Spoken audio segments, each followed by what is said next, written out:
ঝড় একদম তুফানগঞ্জ রামপুর থেকে দেওয়ানগঞ্জ হলদিবাড়ি পর্যন্ত, এদিকে একদম বামনহাট থেকে শুরু করে পাতলা হওয়া পর্যন্ত, ঘোষাডাঙ্গা, লতা পাতা, ফালাকাটা বর্ডার পর্যন্ত ঝড় উঠে গেছে।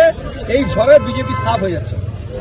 যেভাবে বাংলার একজন মহিলা মুখ্যমন্ত্রীকে এত অপমান অসম্মান করা, ভাষার তীব্রতা দিয়ে আক্রমণ করা, বাংলায় প্রচারে এসে বিভিন্ন কথা ব্যবহার করা, ধর্মের হিংসা তৈরি করা, এটা মানুষ ভালোভাবে দিচ্ছে।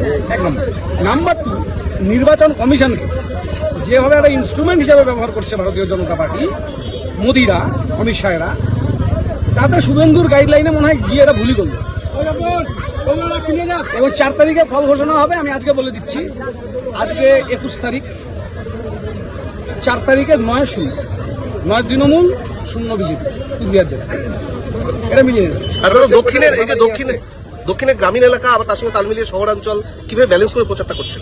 আমার তো খুব ভালো লাগলো, আমি তো খুব এন্টারটেন করলাম। আমার তো সারা বছরই এরকমই কাজ। আমার তো ভোটের জন্য আলাদা করে গ্রাম আর শহরে ছুটতে হচ্ছে না। যারা নতুন এসছেন, কুচবিহারকে চিনতে এসছেন, মানচিত্র দেখতে এসছেন, তাদের রুম তো আগামী 23 তারিখে তারা তো চেক আউট করবেন। হোটেলে এসে ভোট করছেন, রয়্যাল প্যালেস হোটেলে দক্ষিণের প্রার্থী থাকেন। 23 তারিখে নির্বাচন, রাত্রেবেলা চেক আউট করে বেরিয়ে যাবেন লাগেজ নিয়ে। কি হবে? এই মানুষ কি কুচবিহারের কাজে লাগবে? কুচবিহারের ছেলে চাই। আমি মাটিতে আছি। 4 তারিখের রেজাল্ট যাই হোক, 5 তারিখে এইভাবেই পাবেন। কিন্তু উনি যদি যেত না, তবুও পাবেন না, হারলেও পাবেন না। তাহলে ভোট দেবেন কেন? আমার দিকে মানুষ, আমার অধিকার। আমার যারা অভিভাবক কুচবিহার শহরে যারা আছেন সবাই অভিভাবক তুল্য, তারা যারা আমার স্নেহের ভাই বোনেরা, তাদের যারা আমার বন্ধু সমগোত্রীয়, যাদের সাথে একসাথে বেড়ে ওঠা, তারা কুচবিহারে আমাকে কেন চাষ করবে বলুন? আমার মধ্যে কি দোষ আছে?